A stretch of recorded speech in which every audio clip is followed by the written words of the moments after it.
Hey there, hi there, ho there. This is RHJunior, RHJunior, coming to you live once again with a little thing I like to call spleen squeezins. The technology is an ins- un- an insidious and unreliable servant which is never to be trusted. Tweedly tweet, tweedly. Does anybody look at it? I post that up on Facebook. I post it up on Twitter every single time. And does it generate any audience for me? Is there an audience out there for me?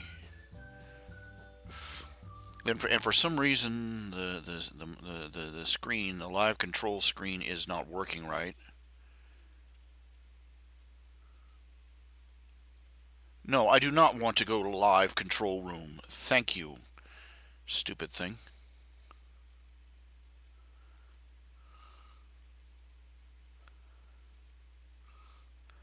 Okay, I am having a little trouble figuring out what the system is doing here. It's sort of like Harv, you know, trying to puke up its own feet. Uh,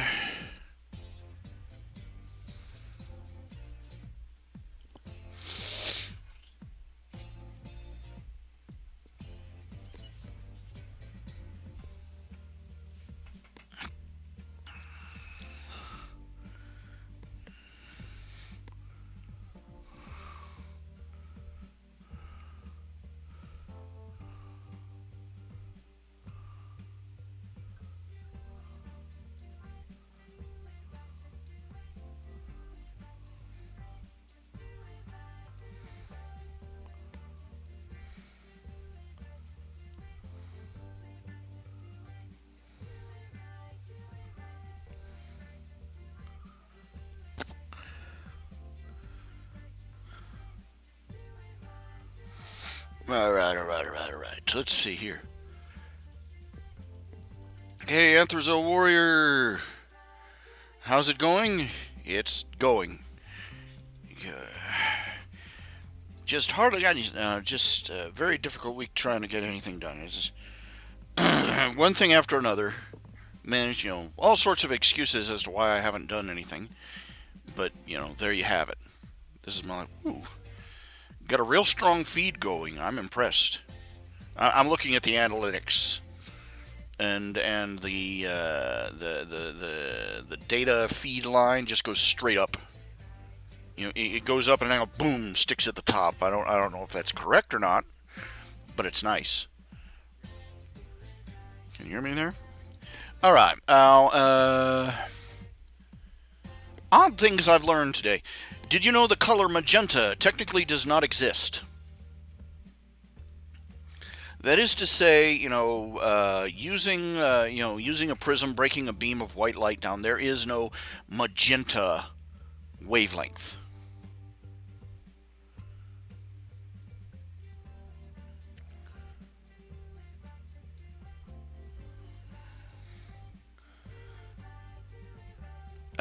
Basically, when you look at something and see magenta, it's basically reflecting red light and blue light, a mix of red light and blue light at the same time, and maybe a little bit of something else, and your brain uh, uh, goes, I don't know what to do with this, and fills it in with magenta. Well, make up a color to fill that spot. So there's also colors that technically do not exist. Magenta, pink. There is no pink band in the electromagnetic spectrum, and there is no. There's also a color that's called Stygian blue, which is actually a visual exhaust. It's an after effect. Like you stare at something too long and your eyes get tired, and then you look over at something that's solid black. Your eyes will see it as simultaneously, very very very very very dark, and also very very very saturated blue, Stygian blue. And all the people that designed the rings on the Green Lantern Corps are running around. Ah, what are we doing now? You know. Anthrazil, he's working on learning game making.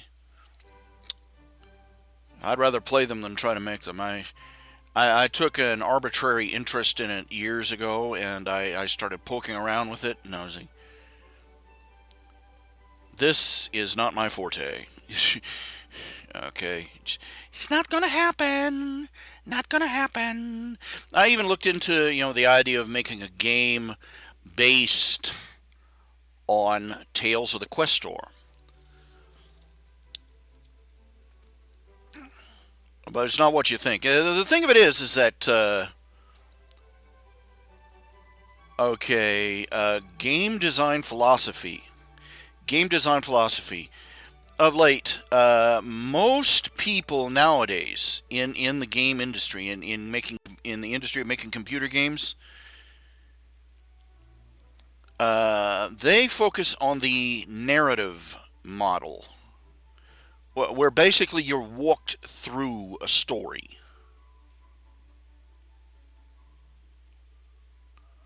And it's very linear.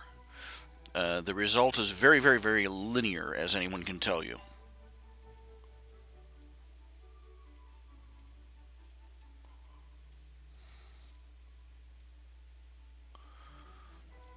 Now you take old games like, for instance, Doom. Now the old game Doom, there was a certain progression. You went from level to level, and you went from building to building in the old Doom, and you know, but you could wander in any direction.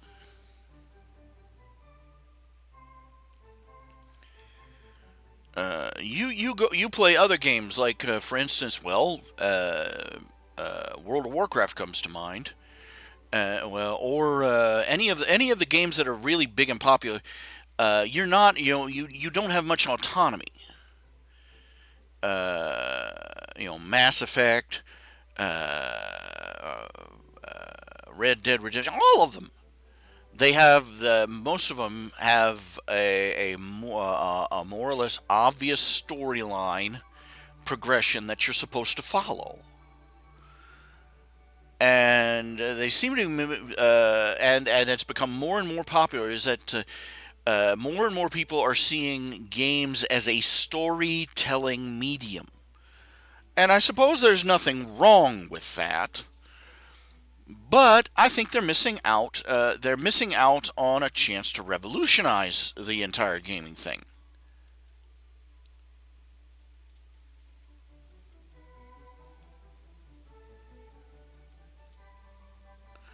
Because, as anybody can tell you, it's the sandbox games that are the ones that are generating the most popular and get the most you know airtime. Look at Fortnite is one example. There's no particular linear story in that, as far as I've seen from the play, the play videos. And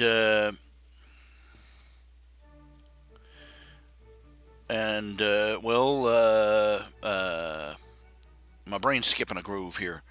My brain's skipping a groove. Minecraft. Minecraft. Now, if you ask me, that's one of the big problems that memorpagers like massive multiple online role playing games. They're not role playing games anymore. You're given, they're script playing games. Your character is given a script that you're supposed to act out, and that's not, beyond a certain limit. That's not very much fun. Okay. Um,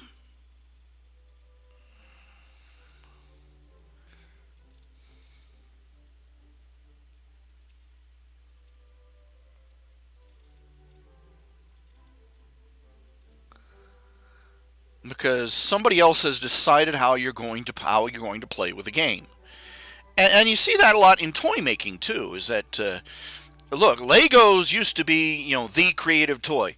And what happened? They started making Lego kits where you have to follow the blueprint exactly to get the Millennium Falcon, or to build the medieval castle, or to build Hogwarts, that kind of thing, and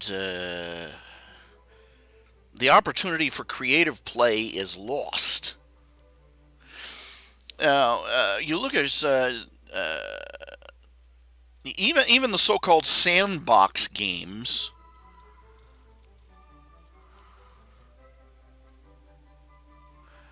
are very, very, very linear.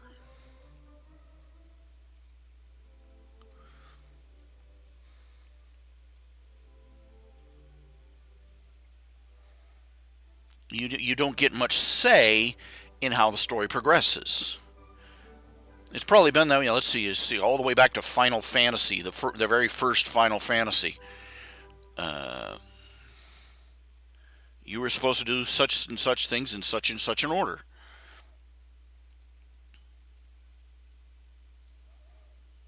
That's fine for people who want to reenact their favorite story, but it's not for it's a little dissatisfying if you want to live your own adventure. You know what I'm saying? I've also noticed that the types of games that really seem to have long lasting effect, that seem to have a lot of more mileage to them, games with no storyline, like Tetris.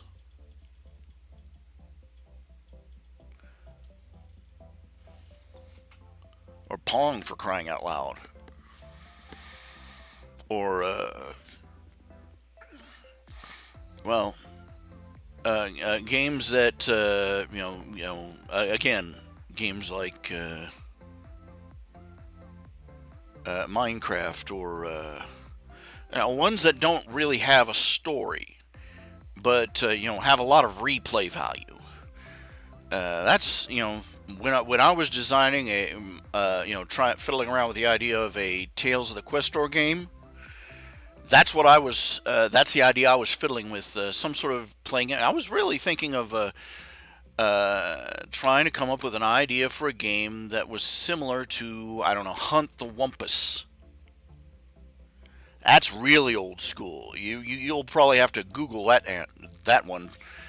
It's a very simple game where you were in this very simplified maze. It's pre-graphics. That's how old it was.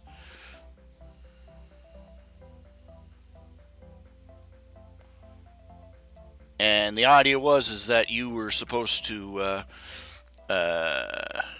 shoot the wumpus with one of your arrows before it caught you. And what attracted me to the idea of the game was the fact that it was really old school, and it had lasted for people had become there were you know it had a huge fandom at one point, and the durability of the game was evident in how many people were still playing it decades on.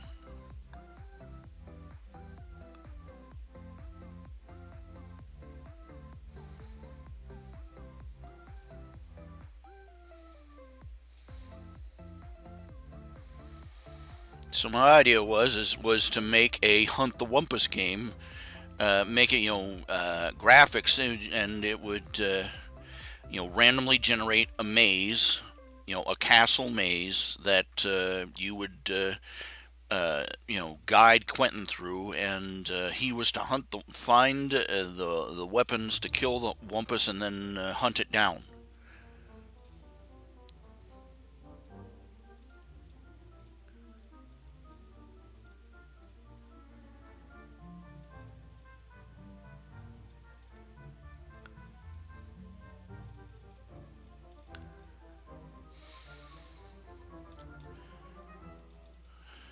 Of course, I lacked the patience and the programming skill to make this sort of thing happen. It was going to be like a 16-bit thing, real throwback of a game. And again, observing what I have about gaming, and those simpler games seem to get a lot more mileage, especially on the internet.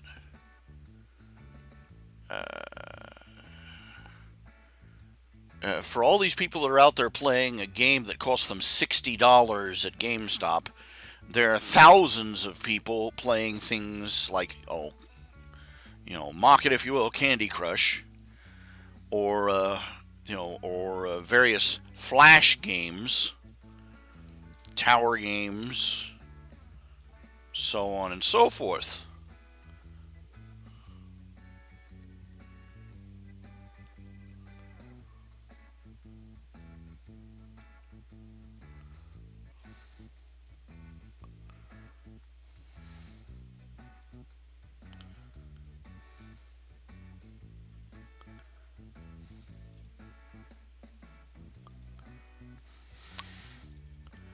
So what can you say, But again, uh, this was my idea. It just really didn't go anywhere. I would talk to somebody and say, "Oh, this sounds interesting," and then a week later, I couldn't find their email. Sort of vanished off the face of the earth. If anything, the internet seems to be endemic. The internet seems to be the native hunting grounds of people with attention deficit disorder.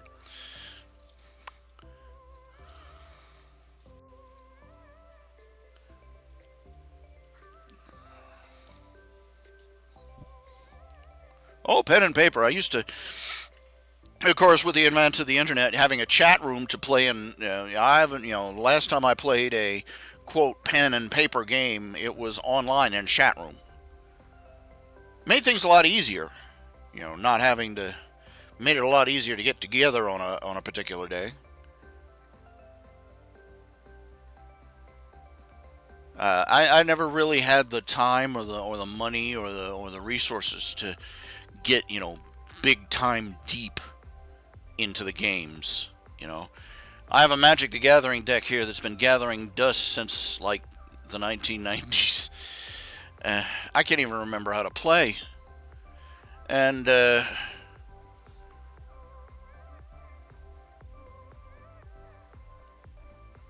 not that I could play good. That was terrible. Uh, anyway, I'm driving at is that games. The philosophy of game design has been stuck in the storytelling mode for a long time, and it's left players with a lot of linear choices and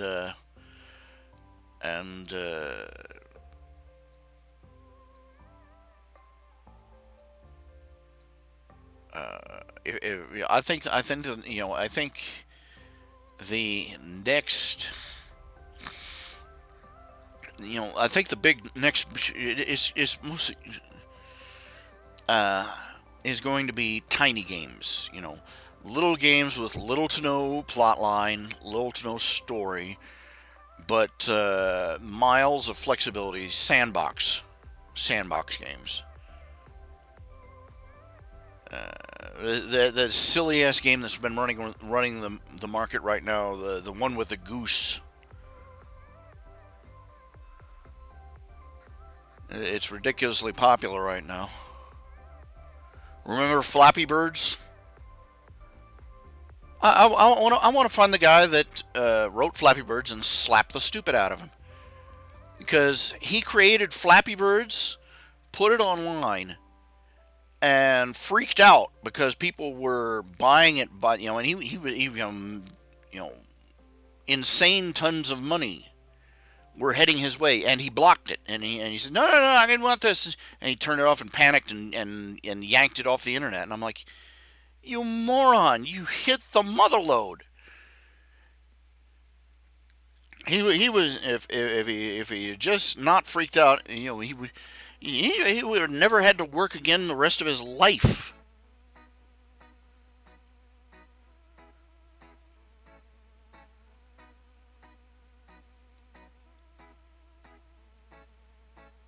People that are into these games, they love making games that tell epic stories. They love telling an epic story, but they never consider that the person playing the other end of the game might want to live out a story of their own design.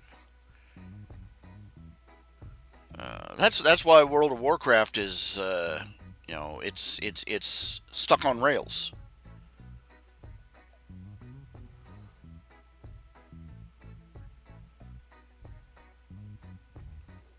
They've been running, they can't evolve. They can't evolve the game. They're going to have to make a whole new kind of World of Warcraft to break out of the scripted gameplay model.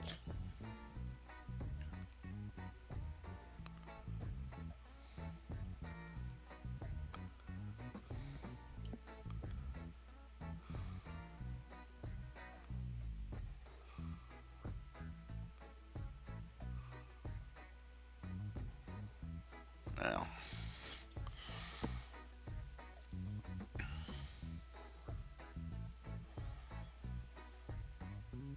he didn't want it to go to his head. It's not going to go to his head. It would have gone to his wallet and to his bank account and to his landlord and to his tax collector and to his every.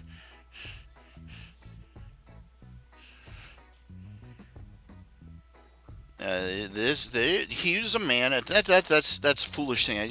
That's the thinking of somebody who's afraid of success.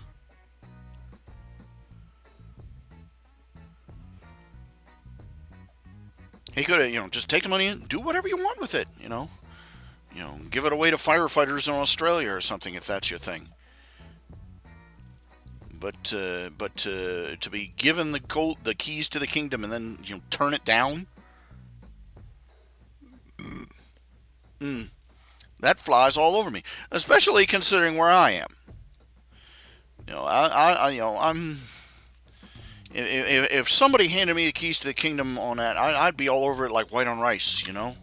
If somebody came up to me and said, "We want to make an animated version of Tales of the Questor, or we want to make a Saturday morning cartoon with, the Space Rangers, or we would like to, publish your Nip and Tuck books, in Bolivia or something." I'd be, yes, thank you.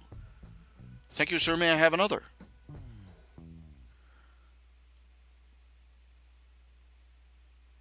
Afraid it'd go to his head.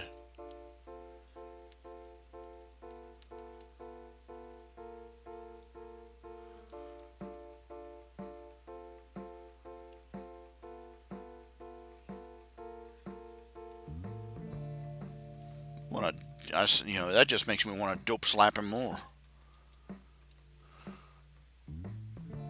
Let's see if it protects your head.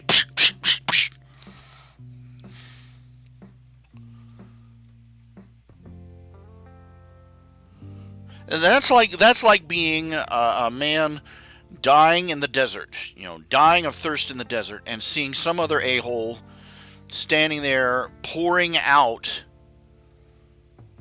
the last of his water out of his canteen. It's not Perrier.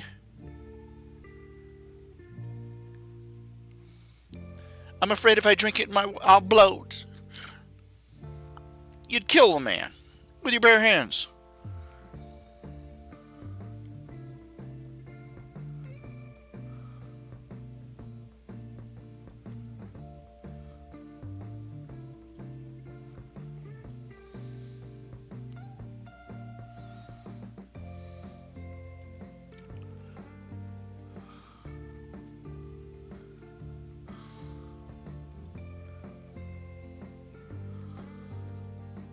Success is too rare, and miraculous success is too rare and too hard won to for people to be just throwing it away when it lands in their lap.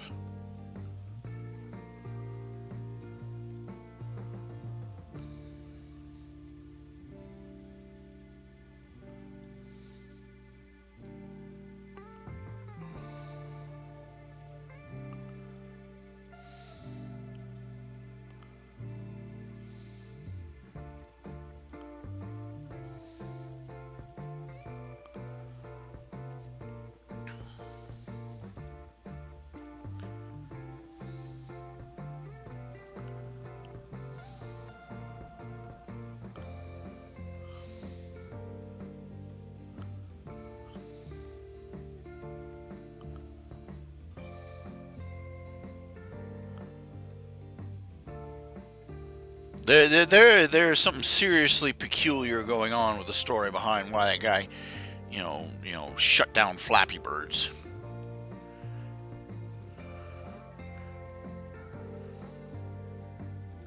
I'm thinking some weirdo religious fanatic cult family member who basically convinced him that God would punish him for his hubris or something.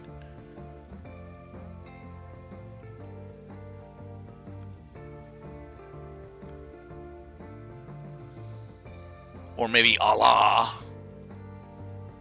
Hey, don't think it's unlikely. We live in a world where people will turn down medical care because they think it's thwarting the will of God.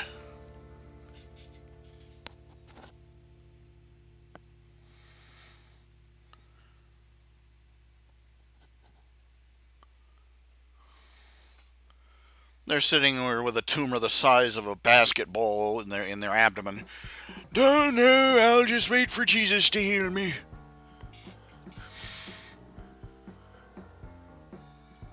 Oh, wait for Jesus to send me a sign. He did. It's called, it's a hospital sign.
Oh, whoops. Turned on Mozilla by mistake. Just a second.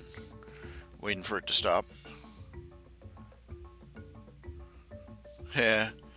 He's designed other games. He basically threw away the one that was successful and is now making other, tiddly piddly games. Bitch slap, bitch slap, bitch slap. This is me mentally projecting bitch slaps at him.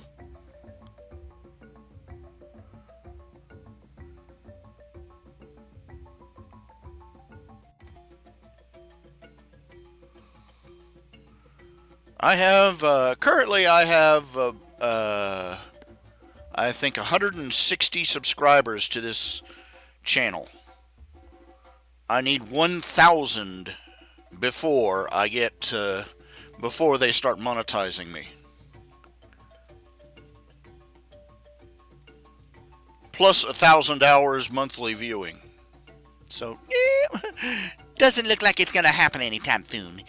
So, YouTube is not the road to wealth and fame for me. Hmm.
Nighttime sure is dark. Can't see past my nose. Cannot close my eyes. My balls must have froze. Cannot see my wife. Cannot hear her face. Must have lost her at that turn at the Johnson place. Ho! Jingle bells, jingle all the way. My wife sure hates jingle bells since she rode that one horse sleigh. Ho!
Shadow Stalker?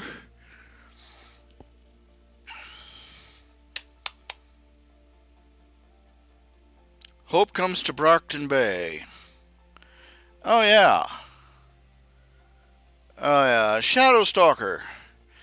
What's to be said? She's the standardized bully character. She's to the nth level. To be fair, uh, I'm fairly sure that most schoolyard bullies aren't you know utter psychopaths. They're rotten, but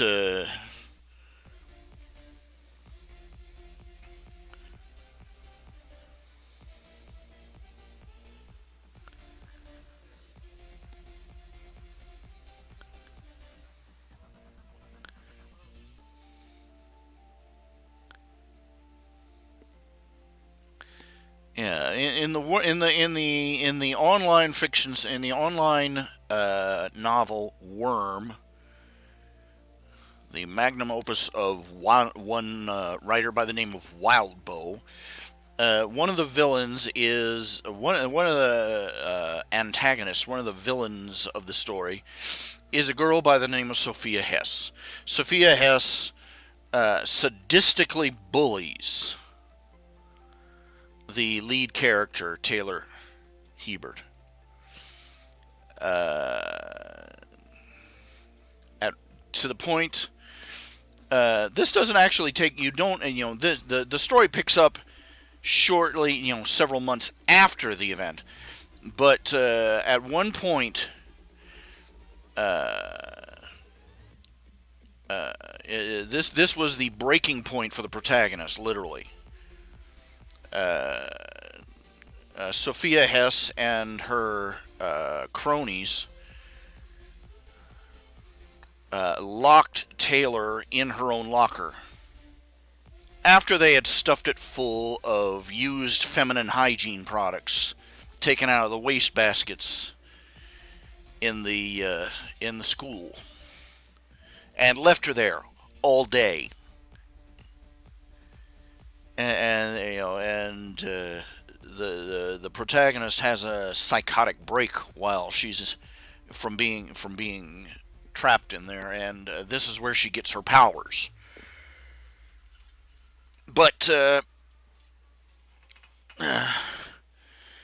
the protagonist, Sophia Hess, it turns out that Sophia Hess is one of the junior superheroes in the city. She's one of the wards.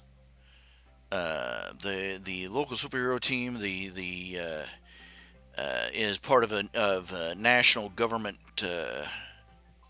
organization called the Protectorate, and the Protectorate has underage heroes, teenagers with powers, in the wards. And Sophia Hess got conscripted into the wards forcibly, basically because she was caught as a vigilante. She darn near killed someone, apparently. Shot him full of crossbow bolts. And she ended up, they gave her a choice: either join the wards or end up in juvie for the rest of, until she turned 21. And she chose the wards, and she didn't exactly give up her sociopathic ways.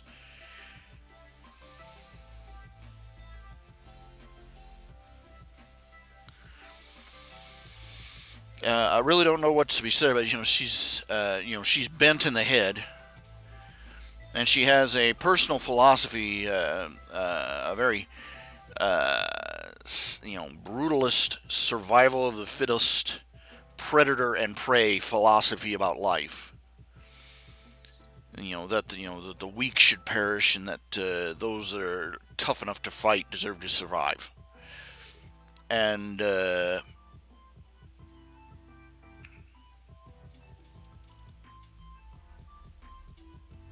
because that's the ironic thing, is because Taylor refused, to lose it and go apeshit on her like she deserved, she decided that Taylor was a weakling. I find it interesting. The more you talk about this, for years, for decades, we've been saying that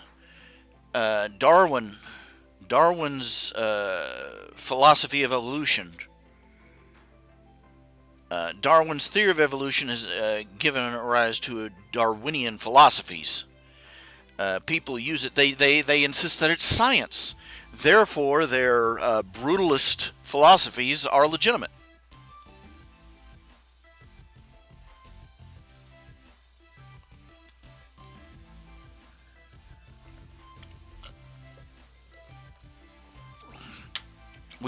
We literally spent the last 100 years teaching children in the American public school system that their parents were dummies for believing in God. Your parents are just uneducated. They don't know real science. They haven't been taught science. You just have to give them a pass, sigh and pat them on the head and send them off to the senior citizen center while you embrace our evolutionary beliefs. And they've been told that their parents are dummies, that that the local minister is a dummy, that everybody goes to the church is a dummy. They've been told that they are nothing more than monkeys that have lost all their hair and gone to college. And they're astonished when children behave like animals.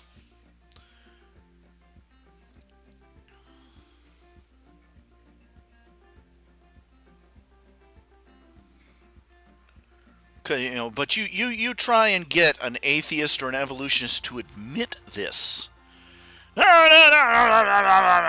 People have done terrible things in the name of religion too. Well, we're not talking about what they've done in the name of religion. We're talking what they've done in the name of Darwinism. We're talking about what they've done believing that it is, in the name of science. Material objective fact that can be confirmed in a laboratory.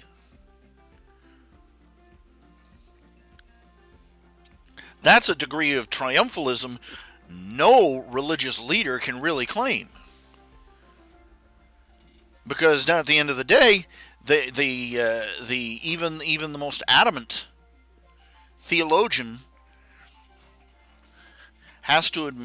will admit that what he believes is what he teaches about God and morality and the metaphysical is colored by his own perspective.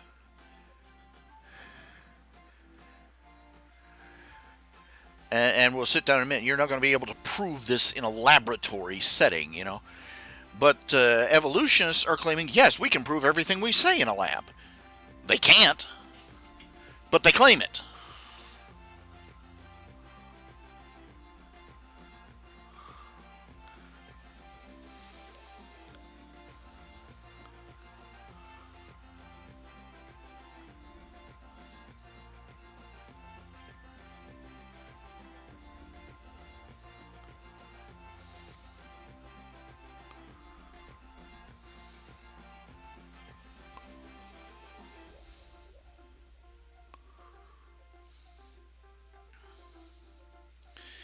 Kids are taught, growing up that evolution is absolutely positively absolutely true, that it is as certain as 1 + 1 = 2, and that everything that the evolutionists believe is irrefutable when it's anything but.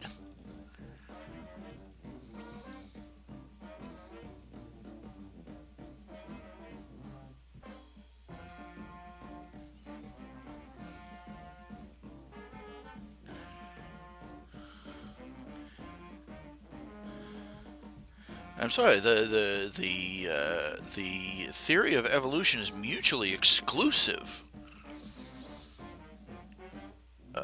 with belief in anything else.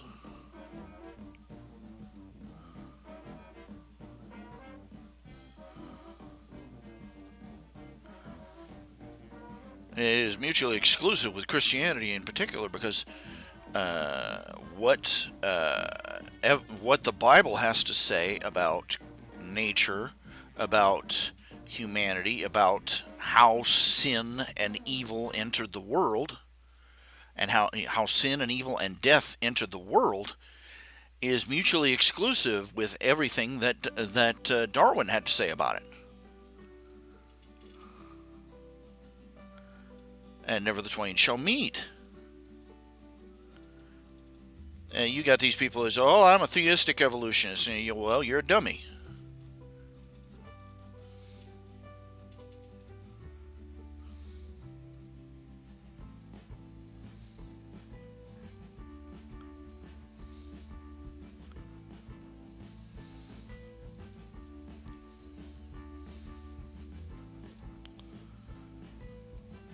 because the two belief systems are not compatible in any way.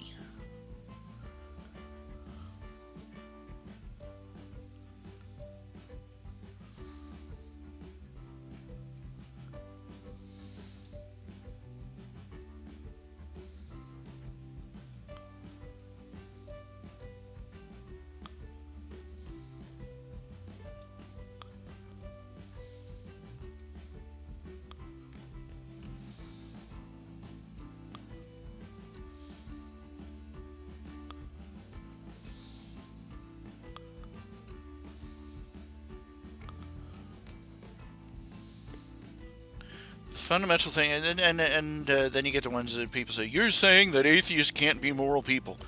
Well, sure they can be moral people, but they're not picking it up from evolution. They're not picking it up from atheism.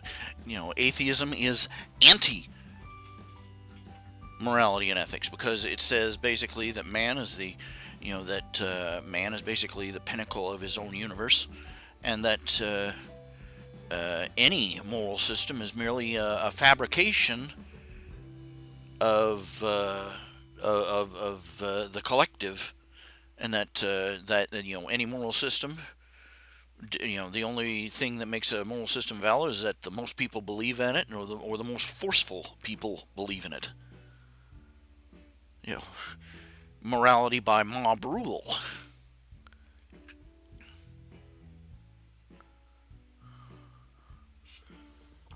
La-di-da, welcome to the jungle.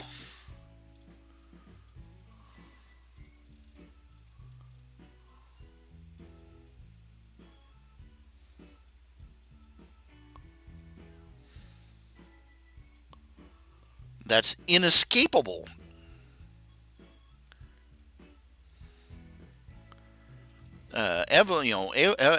Atheists can be and are, moral people, but that's not because of their belief in atheism. It's because of where they're raised, of the culture in which they are raised. This has been observed elsewhere. You take a Christian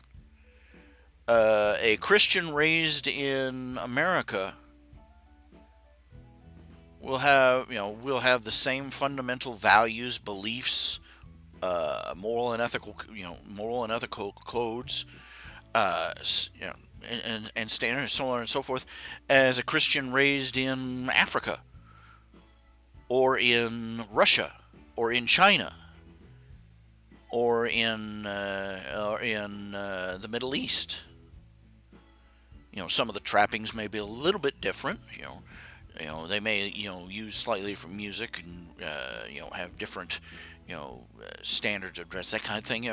But their beliefs, their fundamental beliefs about right and wrong, good and evil, the role of God and man and Jesus Christ in the universe, are more or less in lockstep.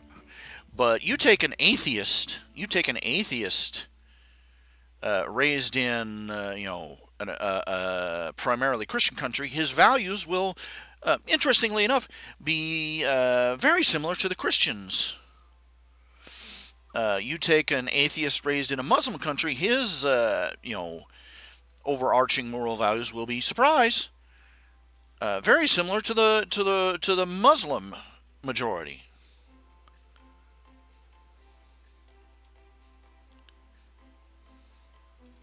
You ever heard this one? The atheists, they stand up. Well, you got these highly popular atheists like Penn and Teller.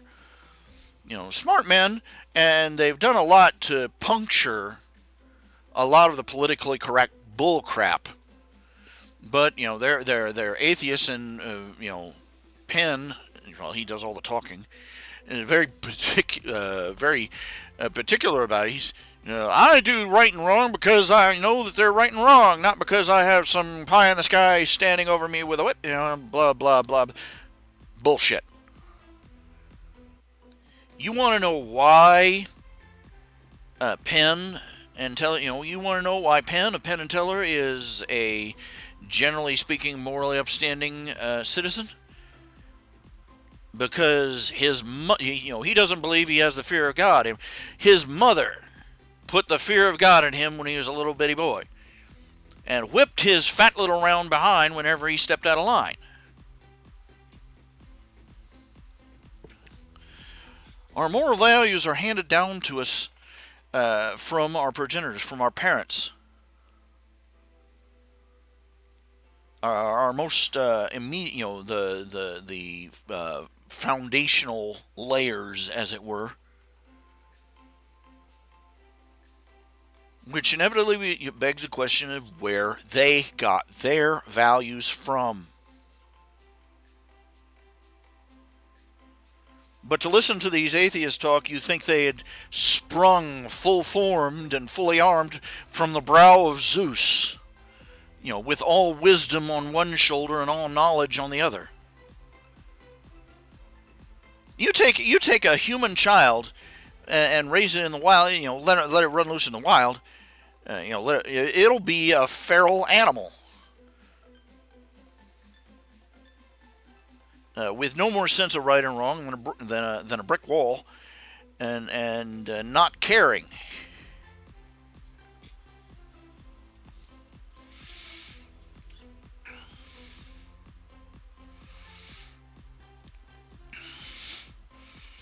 They might be able to feel empathy and sympathy and various other, compassion and empathic, emotions. But, the same could be said of the average stray dog. And we get our moral values from elsewhere, from outside ourselves.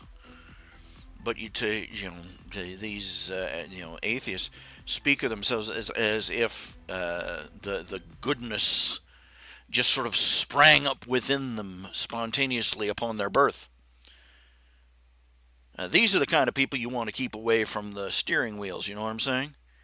Keep them away from the buttons and levers of society. Because we've seen what happens when a humanist gets to the top of the ziggurat. Blood starts pouring down the other side. I'm sorry, the Soviet Union was doctrinally, for lack of a better word, atheist, humanist, Darwinist, and it was a brutal hellhole. Nazi Germany, fascist Italy.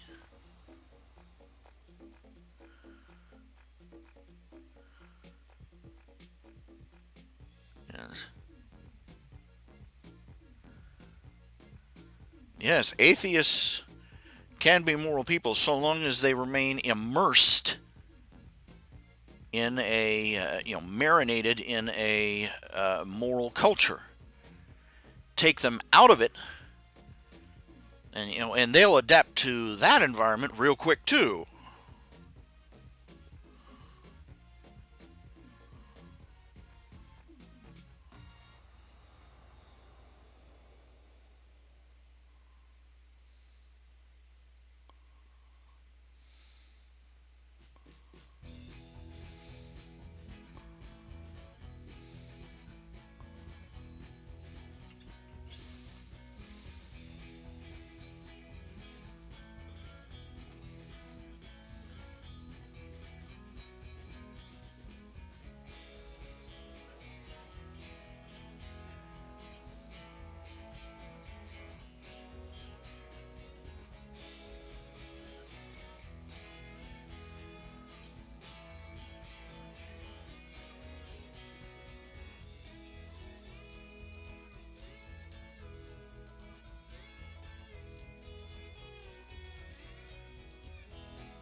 I've harped on this topic before. Old hat.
for the past 50 years, for the past 100 years, we've done the, well, values neutral thing. There's no such thing as values neutral, okay?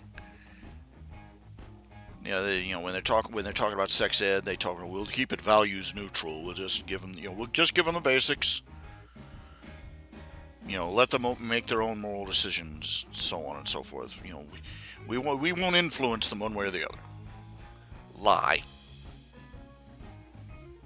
Okay? Lie.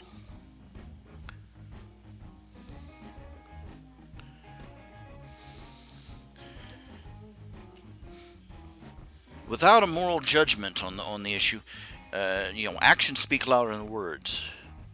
You tell a kid how, the basic plumbing of sex, and then you tell them all the ways to avoid getting pregnant or getting a disease, and then you hand them some condoms. What you've basically done is, without a single word being said, is what you have said is, this is how to do it. Here's how to get away with it.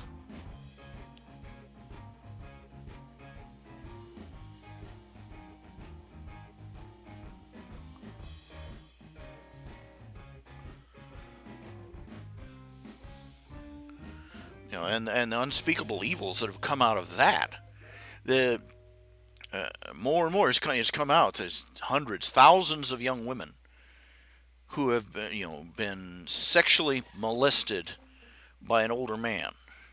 Some of them as young as 10, 11, 12, being carted over to Planned Parenthood to have an abortion without letting their parents know about it.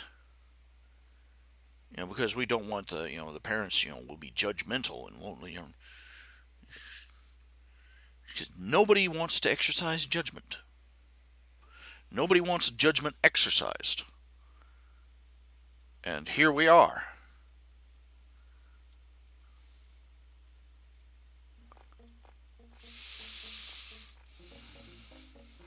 I'm sorry. Okay, moving on.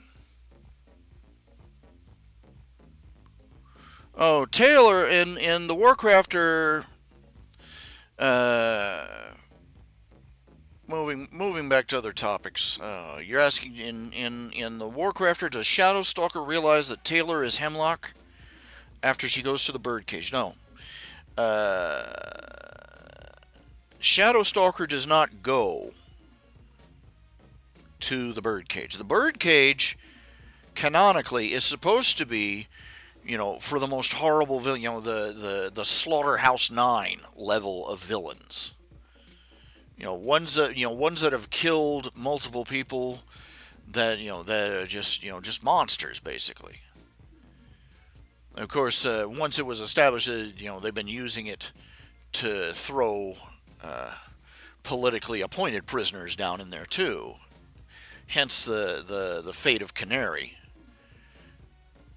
For those who don't know, in the story, the birdcage is an inescapable one-way in, no-way-out prison designed to hold supervillains. If you get if you get your 3 strikes, basically, as a supervillain, you get and they catch you, they throw you in the birdcage, and you basically die there. It's a death sentence. Life imprisonment until the other inmates kill you, basically. There's nobody else in that prison except the prisoners and some automated systems to bring food and water and such. But anyway, one of the characters that got sent there in the original story was called Canary. She was a musician, and she had the power that her voice could compel people. And canonic in the setting, people are basically just irrationally terrified of people with a mastering power, hypnotic powers and the like, and not necessarily without good reason, but anybody with even a remote ability to control people had to walk on eggshells. And Canary, it turned out, After one of her concerts, her ex-boyfriend showed up at the door and started demanding, that she owed him. He was responsible for everything she had become, etc., etc. And she basically told him to go f himself. And so he wandered off and uh, uh, mutilated himself.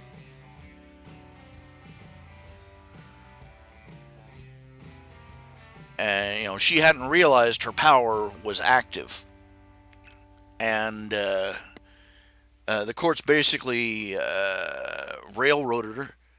That violated the Constitution of both Canada and America simultaneously, and sentenced her to the birdcage. So yeah, there's people in the birdcage that do not belong there. They don't live very long though, because they're thrown in there with people like cannibals, Hannibal Lecter types, and psychopaths that had tried to take over the city and slaughtered people, and the real horrors. But anyway, uh, Shadow Stalker.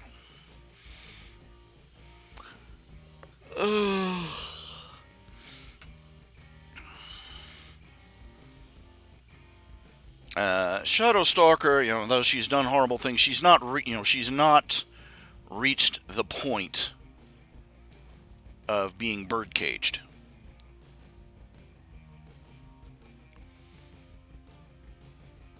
So no, she's in juvie hall.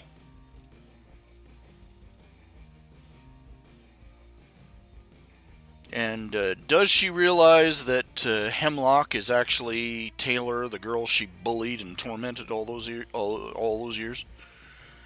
I'm not sure. I'm not sure yet. I think she's going to. She has to have got at least an inkling.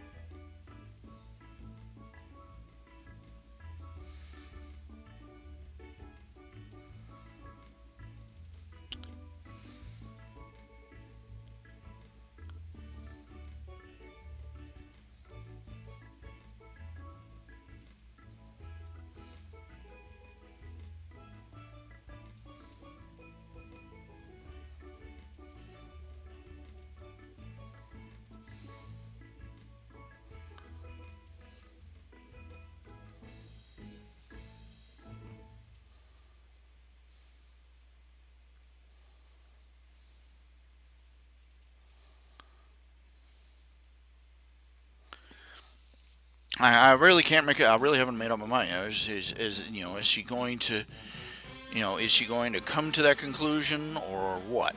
I don't know.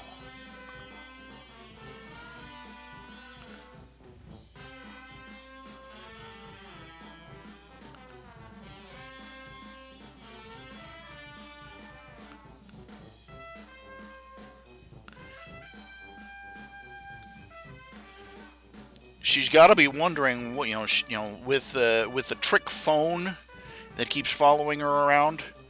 She has to be wondering, yeah, she probably has an inkling because even after they gaslight her, she's got enough bits and pieces that would lead her to suspect that because uh, you know with Bailiff rescuing Taylor from the locker and Bailiff and Hemlock both giving her hell at various points. Uh, she's probably going to draw that conclusion. She's going to leap to the conclusion that Taylor or one of the that Hemlock or one of the other members of the alliance is Taylor Hebert or is connected to Taylor Hebert in some way.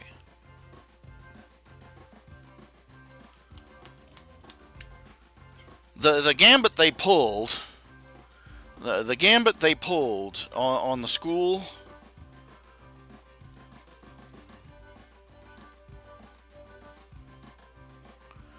That probably wouldn't have convinced anybody. It maybe it might have convinced some. There's still going to be some people that are convinced, but it was more for plausible deniability. Didn't see me do it. I didn't do it. Didn't see me do it. Can't prove nothing, kind of thing. And most of the Cape world in Worm operates under that principle. That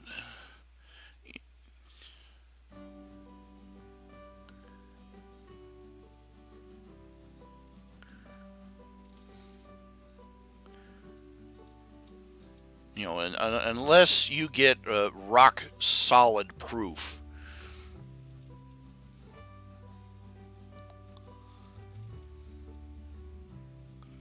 You can't take you can suspect somebody of being a particular hero or villain, but you're not even allowed to speculate on it out loud.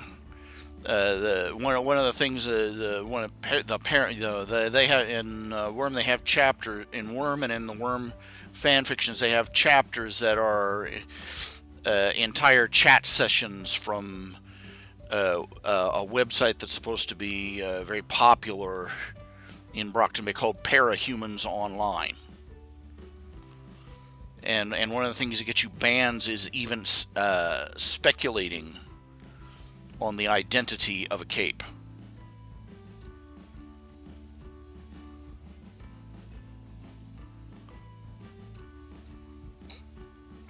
So that's the kind of social attitude they're working with. You can't even guess without falling into the taboo.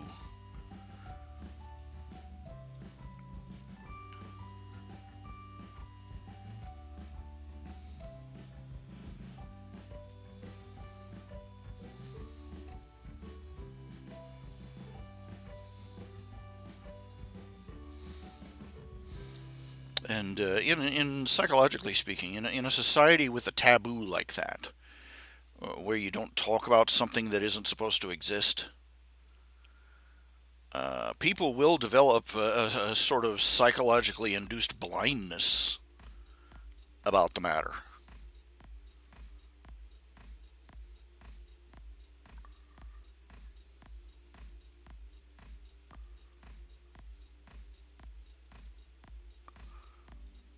They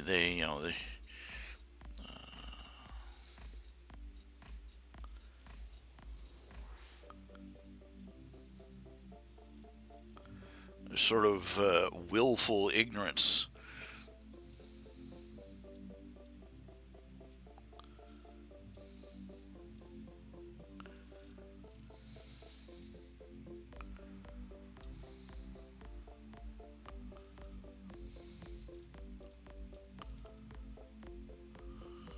And it'll be genuine. They won't be pretending not to know something. They genuinely, consciously won't know it.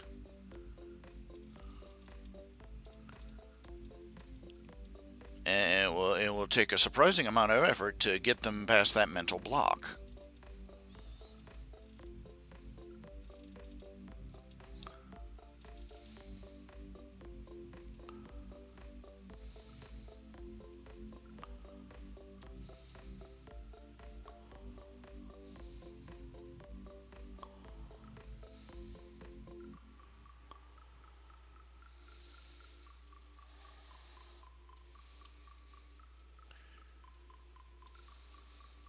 She may very well, uh,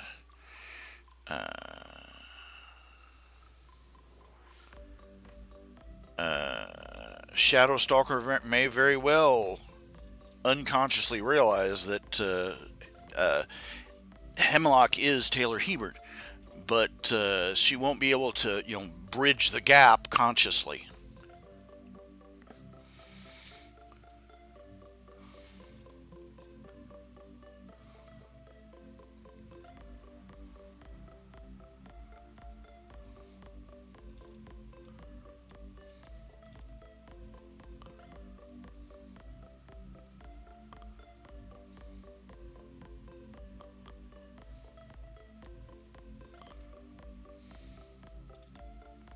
If you follow what I'm saying.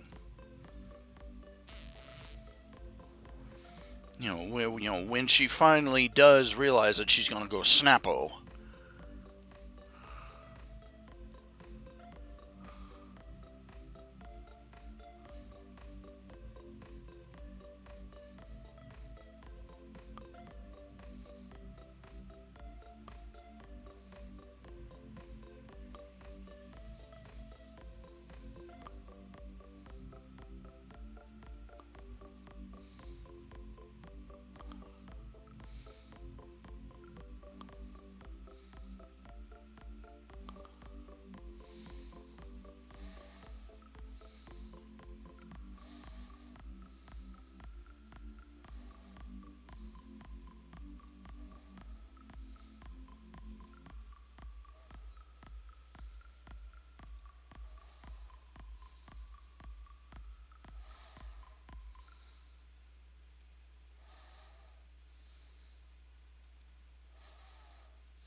That is, in the fan fiction Wyvern, the bug guy is Kenta.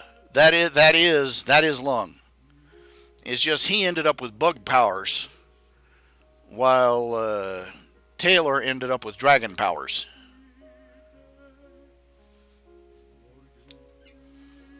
And as you can see, they're different.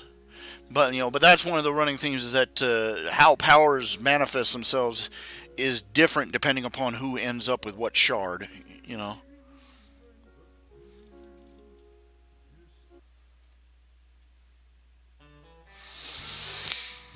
Hmm.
I really need to learn to use these pens better.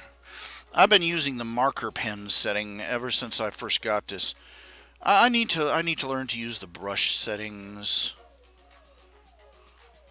Apparently, I'm not the only person that has trouble drawing smooth, straight lines. I've been worried about that because here I am. I'm trying to draw these, and the lines are all wobbly, and I'm like, am I getting some like senior citizen nerve disease or something?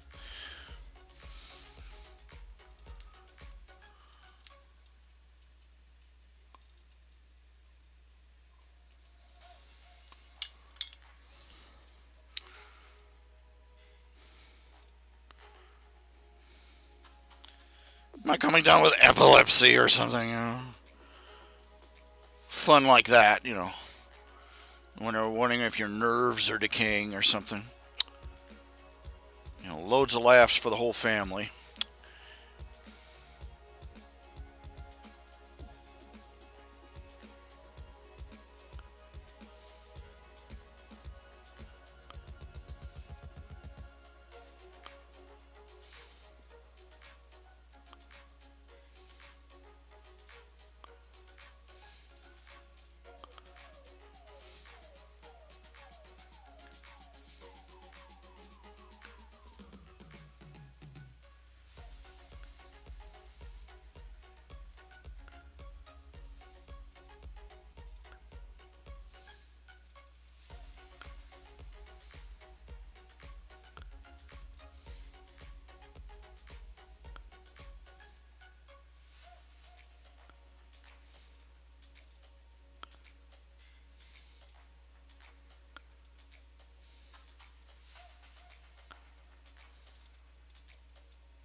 But really, it's just one of the shortcomings of the tool use. When you work in with real paper and pen, there's a certain advantage of it. You don't need to zoom in on anything.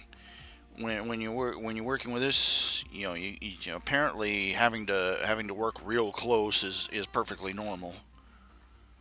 In order to get things in the right shape and such.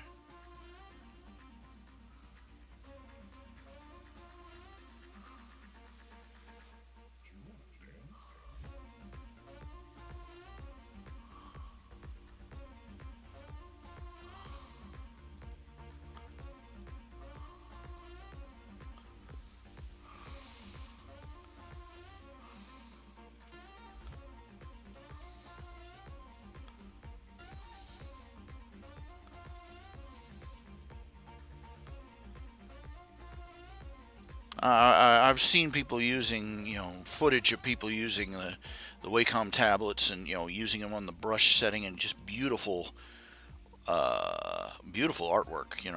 Line drawings. The penmanship, pen and ink work, and I'm looking at my stuff and I'm going, yeah, I could be so much better. I could be so much better. It takes a certain boldness that I don't have yet. I'm 48 years old and I've been doing this for over 20 years. Semi-professionally. I went on the internet in the late 1990s. I just for the sake of easy reference, I say I started at 2000, and I've been on the internet ever since. 20 frickin' years, man.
Heck with it.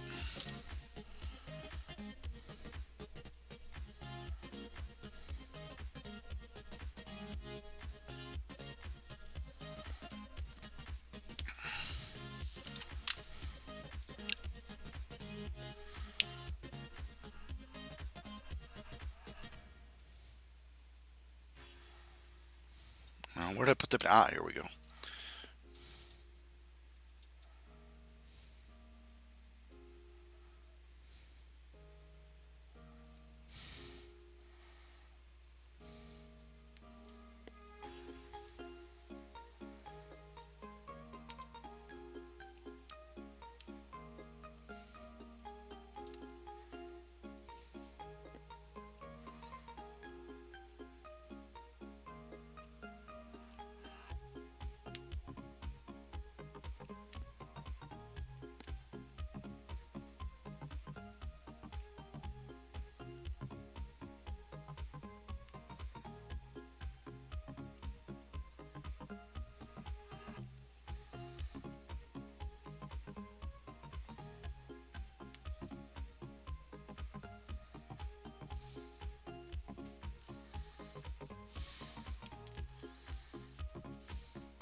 Okay.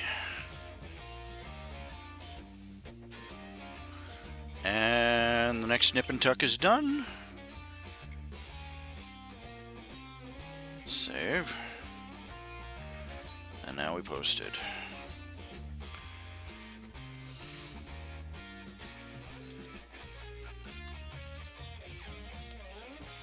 Oakley dokley.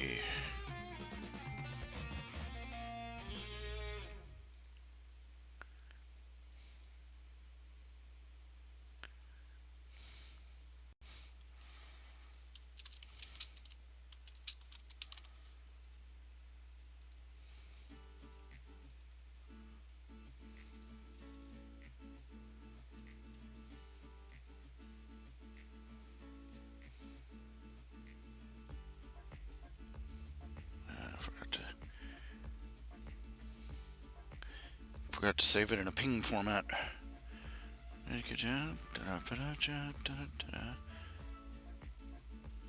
I will not use JPEG. I will not use JPEG. I've hated JPEG ever since I first started fiddling around on the computer. I don't know how that format ever got popular.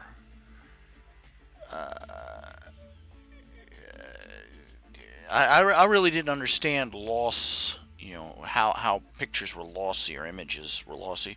I would make an image, I would save it in JPEG, and then when I try to reboot it and work on it some more, it was a a mungy JPEG mess with all sorts of little artifacts and crap on it. I wanted to save it as a ping. Doggone it. There we go.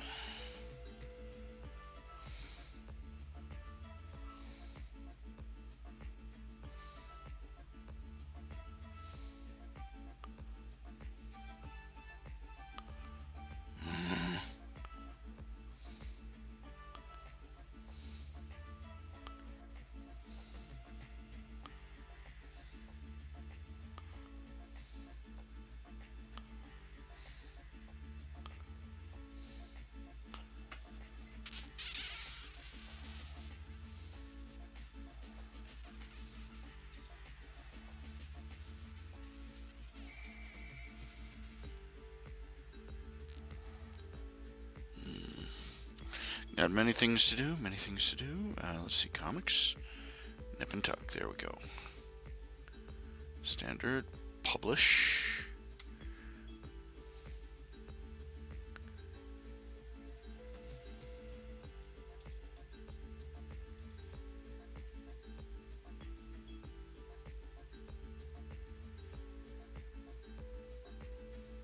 Hello, Lost One Trivia Guy, welcome to the page. Do I ever go through some of the old streams and look at the comments? Not really. Because when I go back and look at them, without any context, I have no idea what the people are talking about. I'm like, it's like reading a transcript of half a telephone conversation. And sometimes not even that much. So, I don't, no.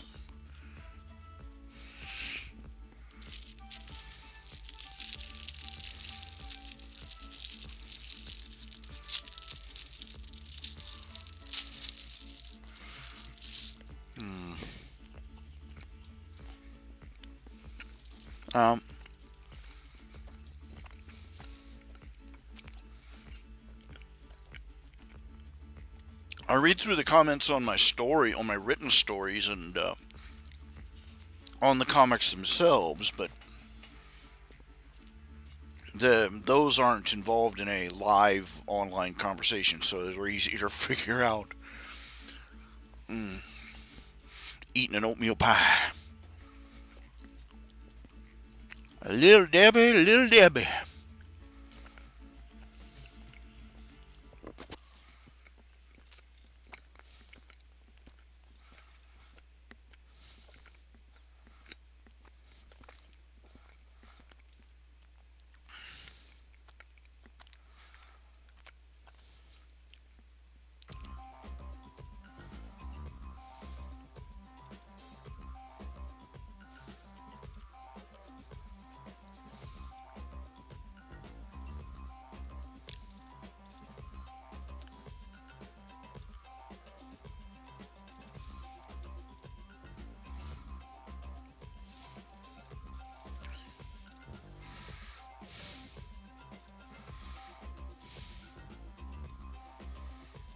What helps me to write, motivates me?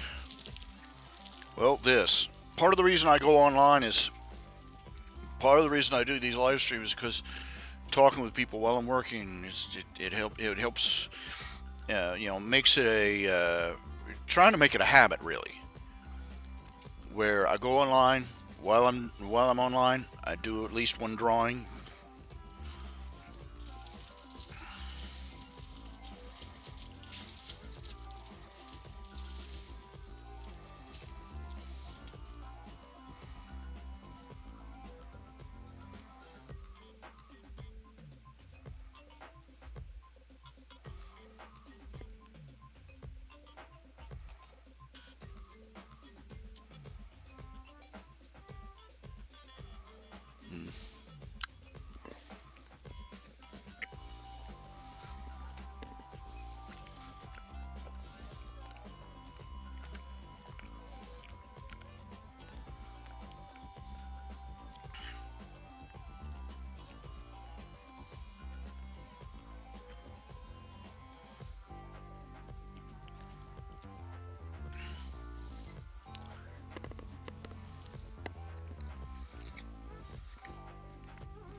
Now,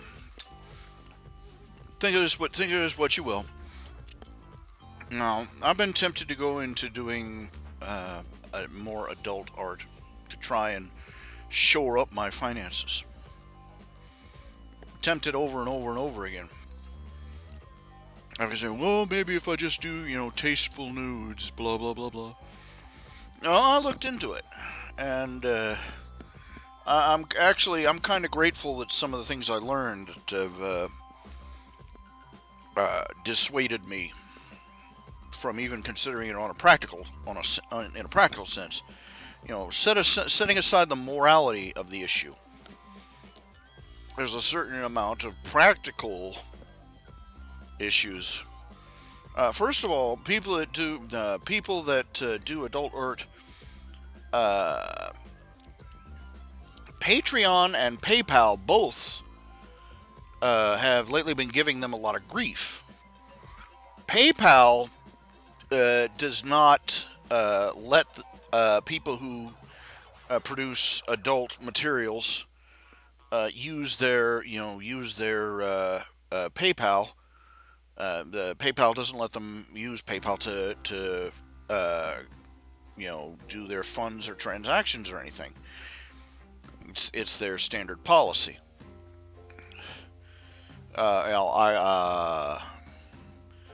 Patreon, however, Patreon managed to cut a deal with them.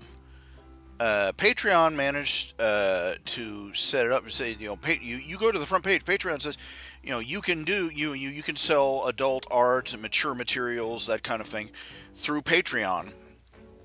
And Patreon has made an arrangement with PayPal that PayPal will handle Patreon's transactions.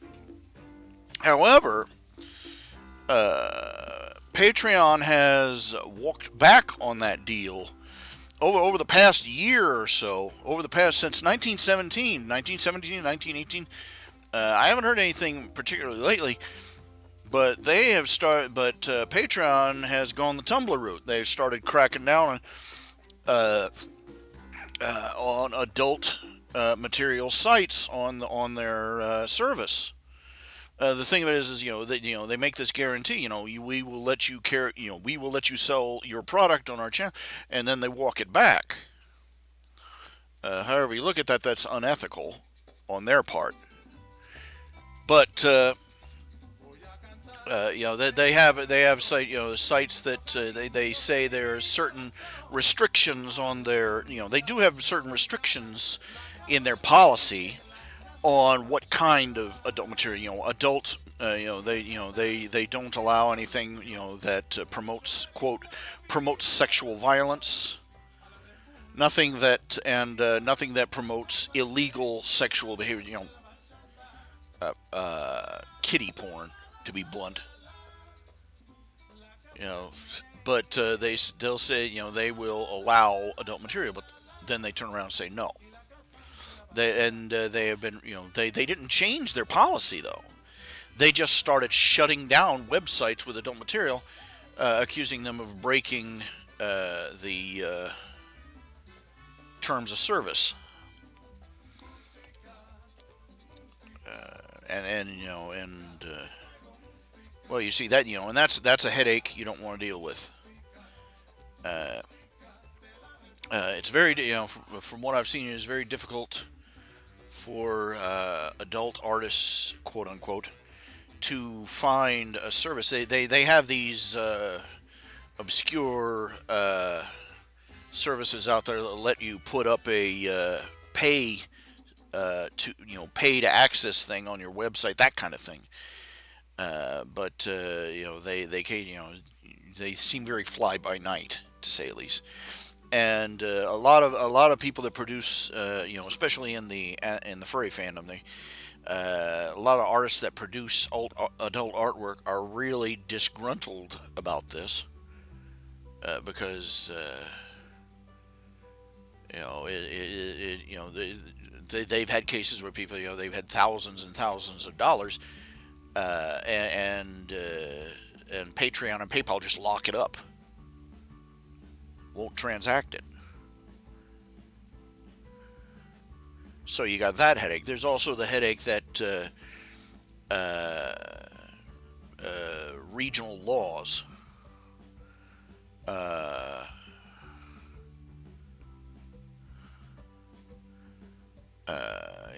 the constant concern about, who is this person, if they are buying this product from you, are they a legal adult? It turns out that the disclaimer, you may enter if you are 18. Press enter if you're 18. Legally speaking, no protection at all.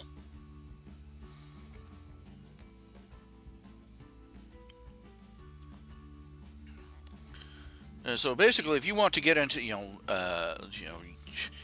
so basically, if you want to try and make the quote unquote big easy money selling adult artwork, you're gonna be traveling down the road swinging in the breeze. You know,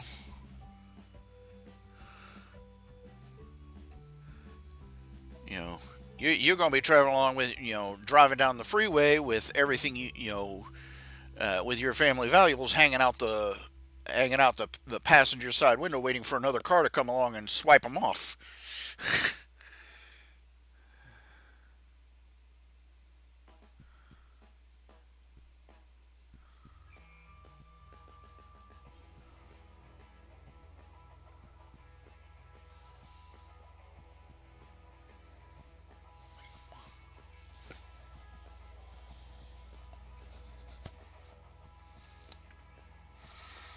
So I'm kind of grateful to, have that, to discourage me from yielding to temptation.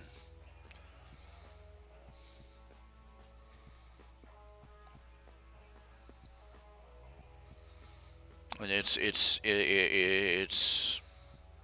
not easy. It's really not.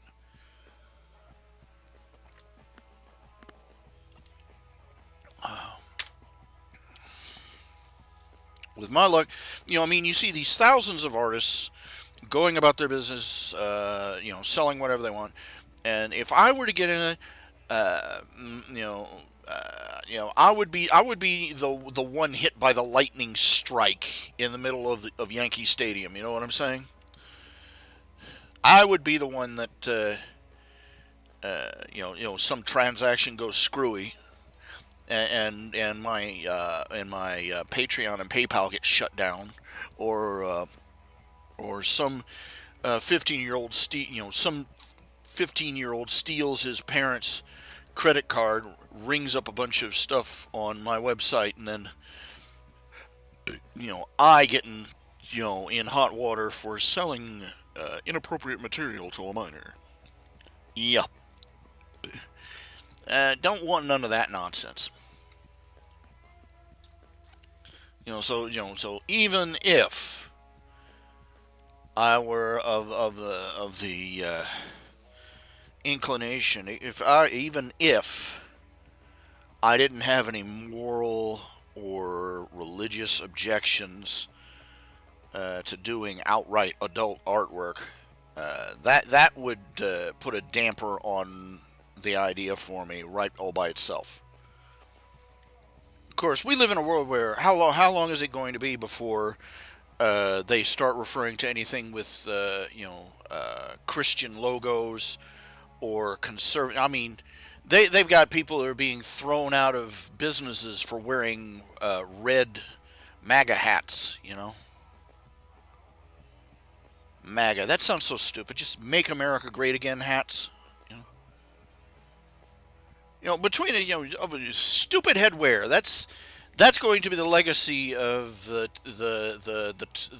2000 teens. Stupid headwear.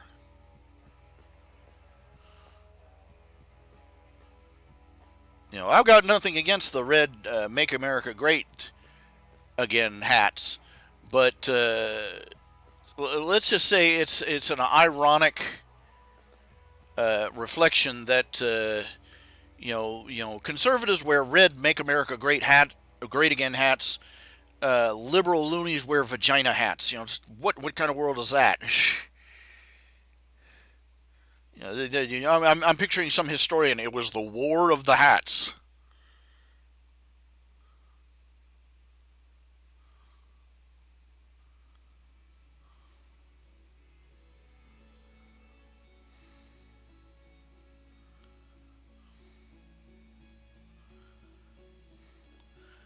And this thing about Trump sends Trump turns one of these Islamic terrorist leaders into a crater, and the usual suspects, all the neckbeards are out there. Wah! He started World War III. I'm like, you schmucks. They attacked our embassy. They attacked our embassy. In case you never read a history book, that is an act of war.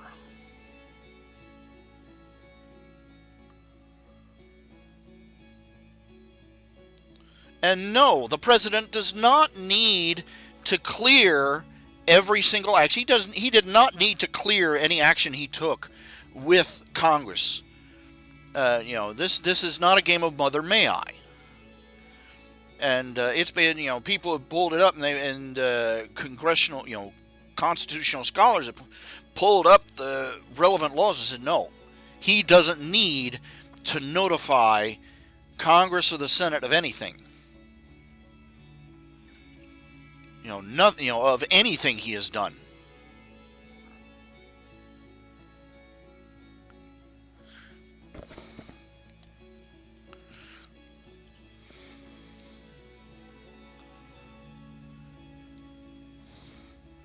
That's the reason that the missions were successful, is because he didn't notify the enemies of this country in the Senate and in Congress.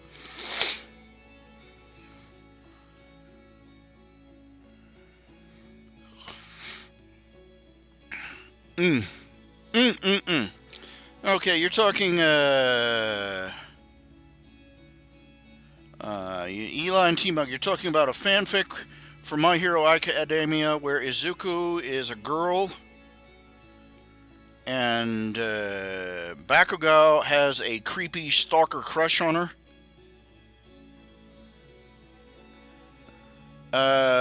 It's already been done. Several times, actually. You might have an interesting spin on it. Do your thing. You be you. But it's not really. That territory's already been stomped over, and that's kind of creepy.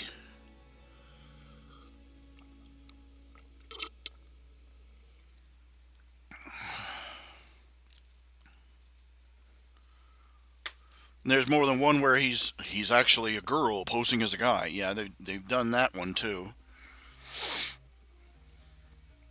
He's actually transsexual. Yeah, they've done that one too. Not missed a trick. Freak Uni. Hi, hi there, ho there. How you doing? Zippity doo dah, yippee ki kippy ki yippee yippee I. I'm out of things. What's up?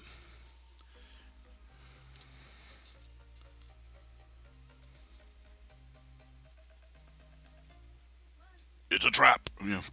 Uh,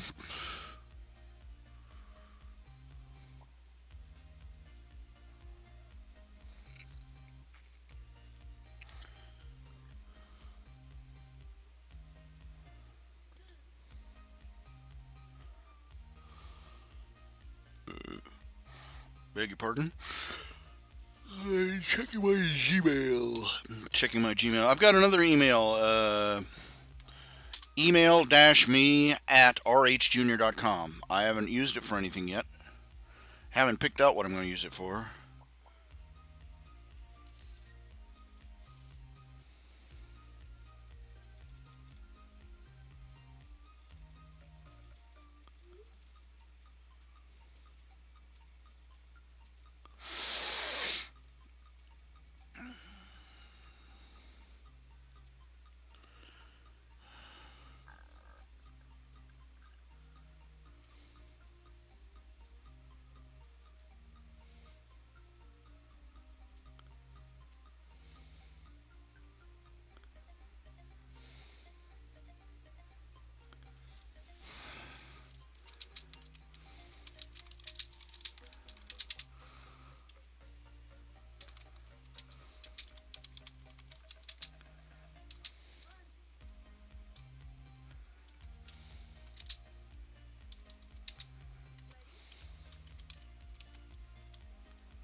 There's a fella here. He wants to write his own version of the Rise of Darth Vulcan.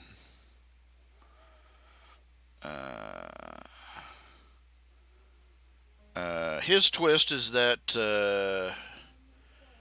it's going to be a self-insert, choose your and random, and ROB places him in the fic in Ted's place. The Rob changes a few things. Some of the characters are not in that universe. Some are different. Artful Dodger is a filly. He's also a filly fooler, which is My Little Ponies. He wants to turn Artful Dodger into a lesbian. Get rid of the Tooth Breezies. Make the Broken Birds actual criminal delinquents who destroyed their hometown for kicks.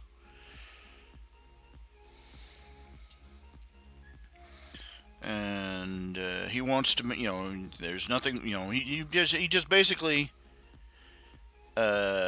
he basically wants to flip, invert, or and pretty much all the plot points I've got.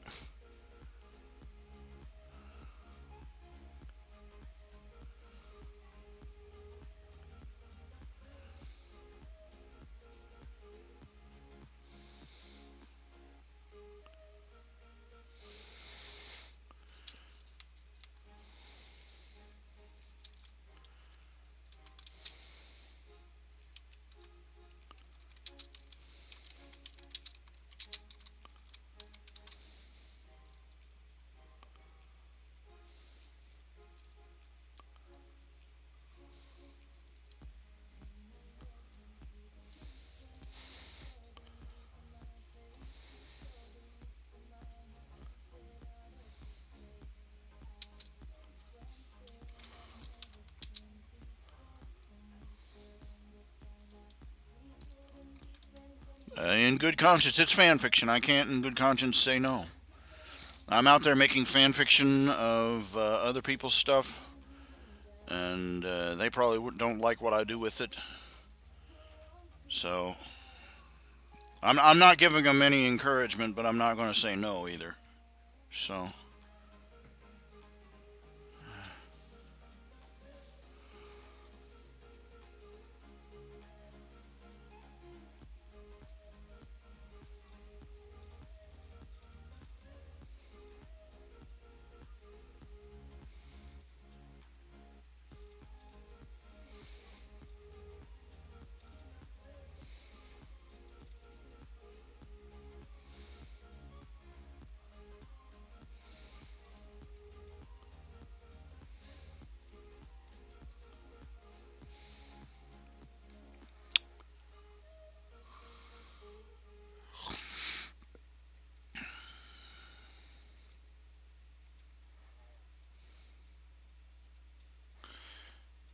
No, what are you gonna? You know, this? You know, what can you say? I want to take your fan fiction. I want to turn some of your characters into lesbians and others into hoodlums. You know, I want to throw out everything you said about the tax system. And I want to do this and I want to do that, and I can't say no. It's fan fiction. The general premise being that you don't need permission to write fan fiction of something.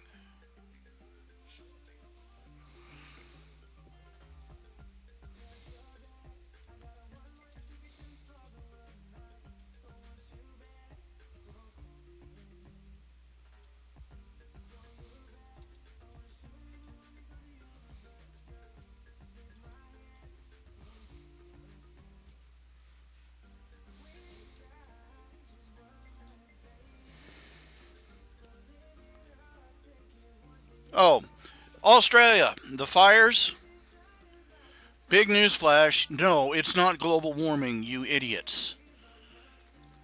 Among other things, they've caught, it's arson, believe it or not.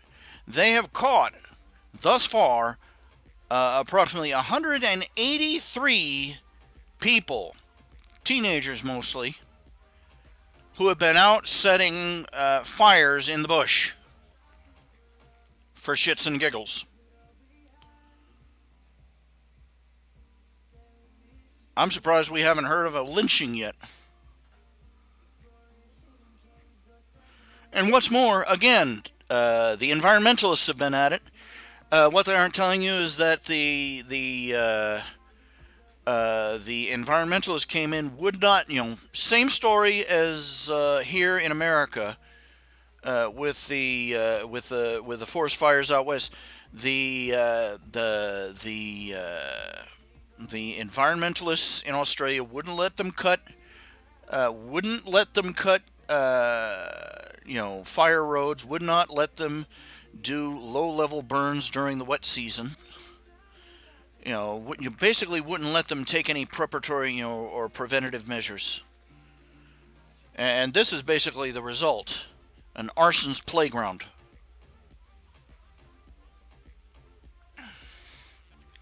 We ought to march every last one of those bastards out, at gunpoint, straight into the fire themselves, with nothing but a bucket of sand to fight the flames with.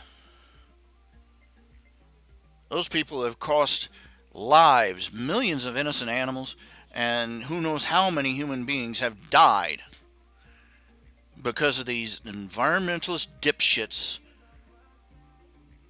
who want to go out and hug a tree and don't know a damn thing about the environment they supposedly love so much.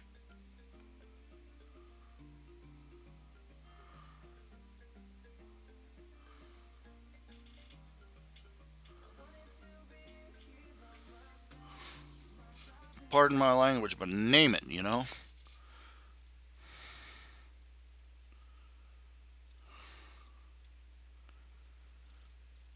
You heard about the thing with Ricky Gervais. Ricky Gervais, he was on the Golden Globes, did the introductory speech, and he basically ripped Hollywood a new one. He basically told you all a bunch of hypocrites. You work, you talk about how woke you are, and you work for, and you'll jump to sign a contract with companies that have sweatshops in China. You were best friends with Epstein and Weinstein. You don't know a damn thing about about the world, so don't come up here and make a speech. Don't make here a political speech. Come up here, say thank you to your producer and to Jesus. Take your stupid little trophy, shut up, and leave. Paraphrasing here.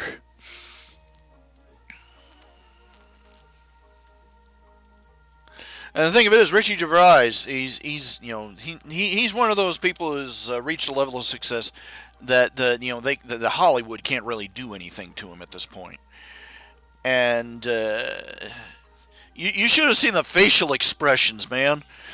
Every time he hit a punchline, the camera panned around. I mean,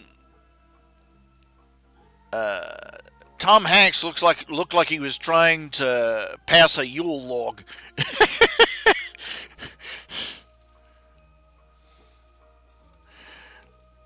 All the people that he didn't say that. He did. It was beautiful.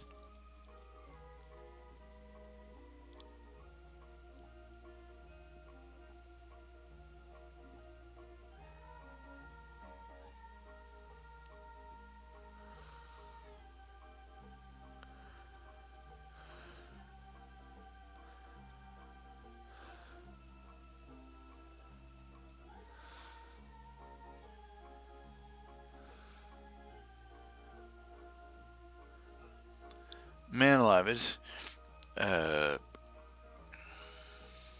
what I'd like to see. I would like to see one of these Hollywood activists. I'd like to see them set up a anti-pedo.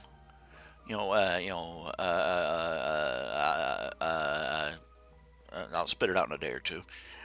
I want them to set up a fund, an organization that raises funds to battle sexual harassment and child abuse in Hollywood. And I would love to see them. Terry Crews, my lord, Terry Crews, man who looks like he could take a bite out of an anvil, and he was sexually harassed. And you got all these kids that grew up in Hollywood coming out and admitting, they were used sexually and basically handed around. To say nothing, all the kids that come out, the kids that come out of Hollywood come out just destroyed, and we wonder why.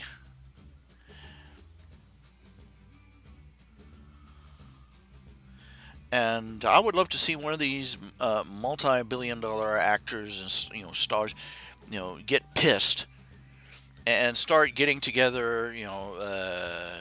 All the people that are equally pissed about this and who have been abused by it, get them together and get an organization that will go after the pedos in Hollywood and elsewhere. Hammer and tongue. They Epstein. Fact. It came out. They opened his vault. He had a vault. He had dirt on thousands of people, hundreds of people, thousands of people. He had photographs of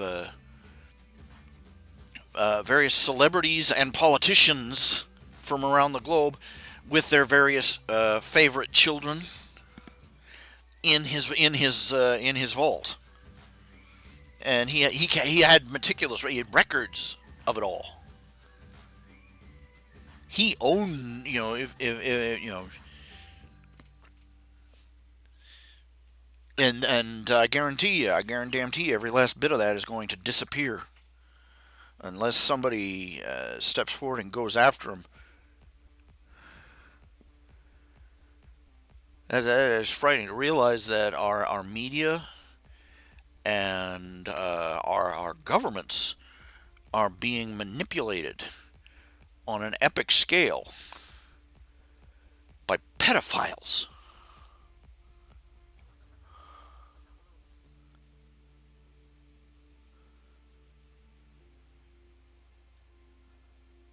There should be an unspeakable rage in the heart of every woman and man in the United States right now about this. There should never be a moment of silence or a moment of mercy for the practitioners of this.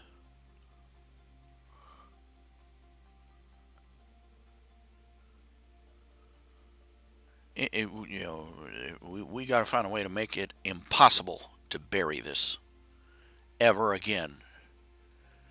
And I'm not going to be satisfied until I see heads on the chopping block.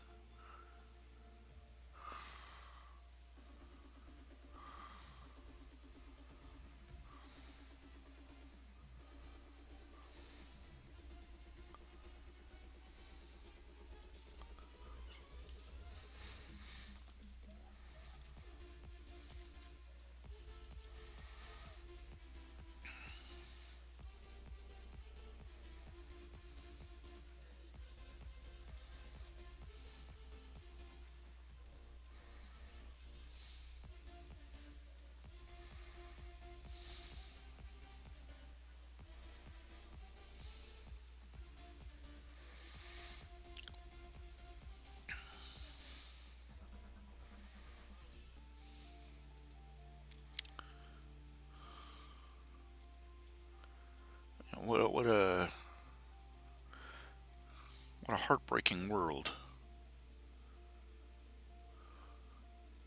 How are things on my leg? Uh, my legs, plural. I've got two of them. Uh, they're about the same as they've always been. I've got a sort of a dark spot on my leg. It looks like one of those little patches areas old people get when capillaries under the skin get damaged. I'm going to be seeing the doctor on the 16th. Or is it the 18th? Well, I've got it written down. I'll be seeing him then. Squeeze myself into a taxi cab and get there.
It's a it's a hard thing to deal with. I just don't know.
I'm doing a little lookup here. I'm checking for something in particular.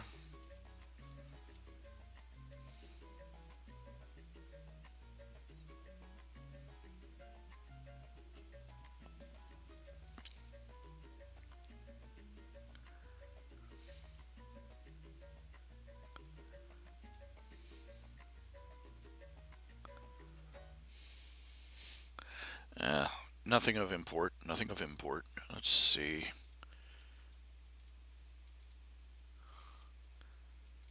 Sort of half finished with a chapter for uh, my little academia. My little hero academia. I forget what the name I gave it is. Okay.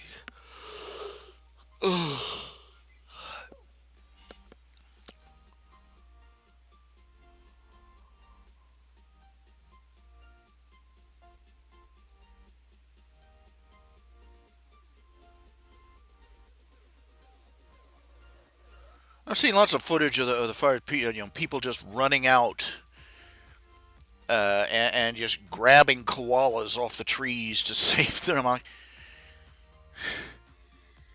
Like, okay, I know they're not the most lightning fast animals in the world, but still, I'd be hesitant to grab a wild animal like that. Like, what are you doing? Those things have teeth and claws, and yeah, they can do you some damage, from what I've heard. But these people just run out there koala picking, you know. It's a lovely crop of koalas this year. As you can see, this one is almost ripe. Ah!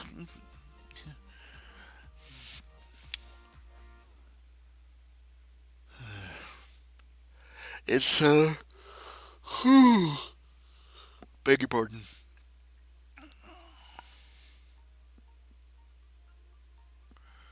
I hate worrying about everything.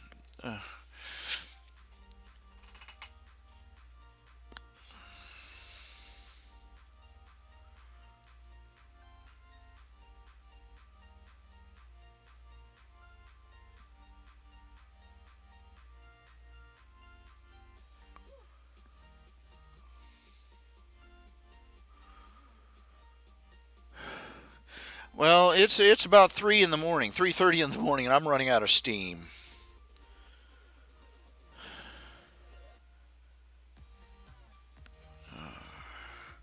My grocery shopping went fairly well this time around. Got everything. Got it all stashed away. Life is good. Yum yum.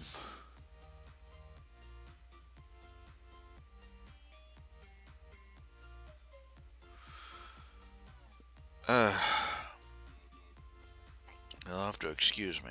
I'm not kidding. I'm not kidding. I'm just sort of running out of steam right now.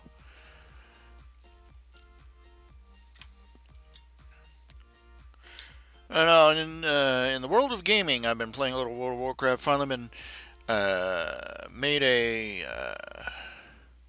I'm just basically trying to grind up my levels so that when the Volperons come out, I'll be able to play one. Of course, my subscription expires the 16th. So unless I get some free money between now and then, I'm just going to be sitting idle after that. My subscription expires the 16th, and the next update with the Volperons in it comes out right about then. So, yeah, yay me. I don't know why I'm so enthused. It's just going to be the same game.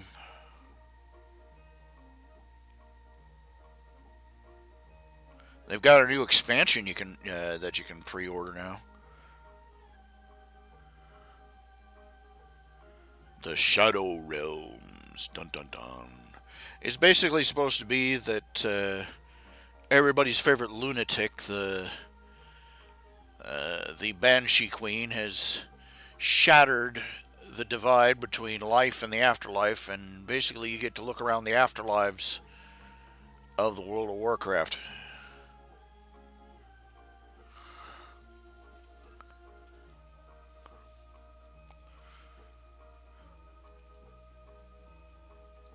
all that territory, all those expansions, all that new territory, all that territory that the game covers, and so little of it has original content. If I was in their shoes, every expansion would add something new to the low levels as well as to the high levels. Because what they're doing is, they give you an expansion, you go up to level, your characters can go up to level 100, so they give you a new expansion that lets you go up to level 120 with new content from level 100 to level 120, and they don't change anything below that, or almost nothing. And I'd be like, that expansion, they ought to go back and go back all the way back to the level 1 and add some new material with that expansion. They're expanding up, but they're not expanding out, if you get what I'm saying. They should be adding new missions, reopening areas that they never, that they set aside and blocked off, adding new, adding new NPCs, more options. When you get a new expansion to the game should expand, not just get taller. If you can follow what I'm saying here.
Let's okay. Okay, I'm starting to drift off a little bit.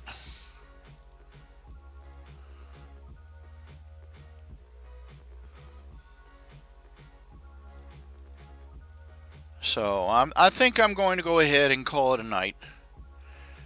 I'll hopefully we'll see you tomorrow night or today night.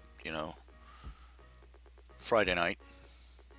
It's Friday here, 3 in the morning. Oh, little tip: if you write out checks or sign anything and you have to put the date on, they say write out the full year. Write out the full year, 2020. Because if you don't, anybody else can come along, and if you just write the 20, that means somebody else can come along and write the numbers after it to predate it. They can come in there and change that to 2017. That could cause you problems. I'm not saying it's likely, but it's possible. So beware of that.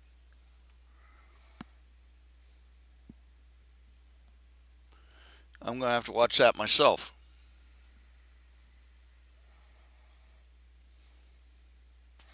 Anyway, it's time for me to go. Thank you all for tuning in. Oh, by the way, I have a coffee cup, KOFI.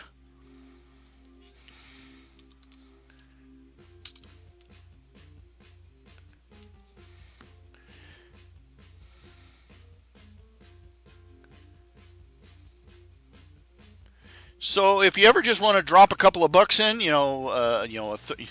it's currently set. It's frozen on a $3 tip. So if you feel like dropping a tip sometime, just go to ko-fi.com/RHJunior.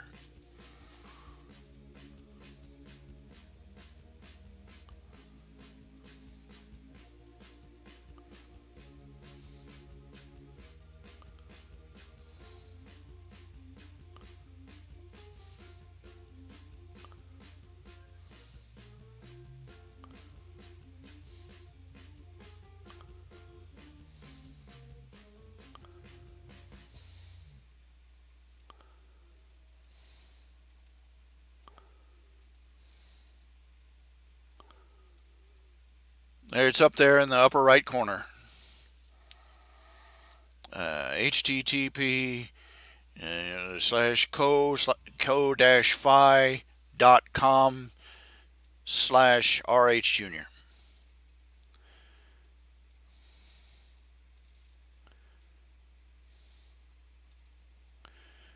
Thank you again. I'm going to go ahead and call it a night. Y'all have yourselves a nice evening or a good morning, wherever you are, whatever you're doing.